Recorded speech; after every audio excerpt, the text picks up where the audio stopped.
ఆదిలాబాద్ జిల్లా కేంద్రంలోని శ్రీ గోపాలకృష్ణ ఆలయం భక్తులతో కిటకిటలాడింది. కార్తీక శోభను సంతరించుకుంది. ఉదయం నుండి భక్తులు అధిక సంఖ్యలో తరలి రావడంతో సందడి వాతావరణం నెలకొంది. గోపాలకృష్ణ మఠాధిపతి యోగానంద సరస్వతి ఆధ్వర్యంలో ప్రత్యేక పూజలు నిర్వహించారు. అనంతరం భక్తి శ్రద్ధల మధ్య మహిళలు కాగడా దీపాలను వెలిగించి తమ భక్తి భావాన్ని చాటుకున్నారు.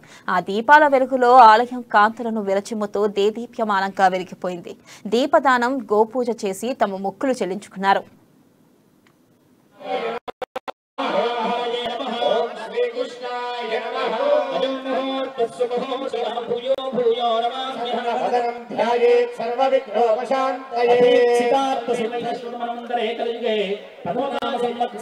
दक्षिणाजने शरत्ऋतौ कार्तीकमासे शुक्लपक्षे अद्य चतुर्दश्यो परिपौर्णम्यां वासरावासां समर्पयामि।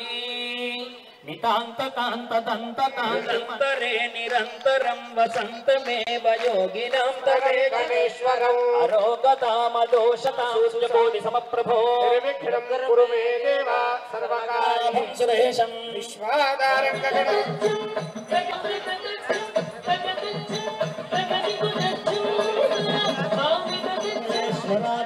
శివాయ శ్రీమన్మహ దేవాలయంలో ఎంతో కష్టపడాల్సి ఉంటుంది. వీళ్ళు దాదాపుకి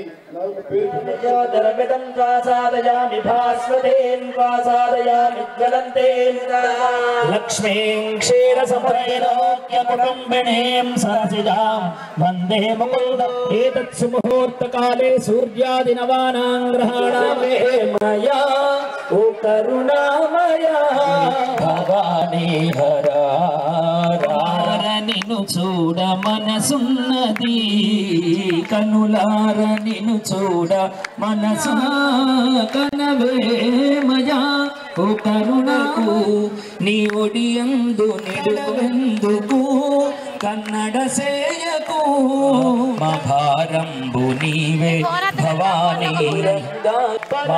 జ్ఞాన స్వరూపమైన సృష్టికర్త కూడా సరస్వతి మాత చేతిలోనే ఉంటుంది. ఈ ప్రపంచమంతా కూడా ఎవరు ఎప్పుడు ఎక్కడ ఉపాసన చేసినా ఇప్పటి వరకు అమ్మవారి రూపంలో మనం సంగీత రూపంలో చూసాం. కనుక ప్రస్తుతం వర్తమానంలో ఇప్పుడున్న మన యుగాన్ని కలియుగం అంటాం. ఈ కలియుగంలో మన ధర్మాన్ని రక్షించవలసింది, మన ధర్మాన్ని కాపాడవలసింది, రక్షించవలసింది, ఆచరించవలసిన బాధ్యత ఎవరి చేతిలో ఉన్నదంటే స్త్రీ చేతిలో మాత్రమే ఉన్నది. ఏమనుకోకూడదు, పురుషుల్ని అవమానపరుస్తున్నానని, కించపరుస్తున్నాను. ఎందుకంటే ఇప్పటి వరకు పురుషుడు ఎప్పుడెప్పుడైతే తప్పు మార్గంలో నడిచాడు, ఎక్కడెక్కడ తప్పులు చేశాడు, అప్పుడప్పుడు స్త్రీ మాత్రమే సవరించడం జరిగింది.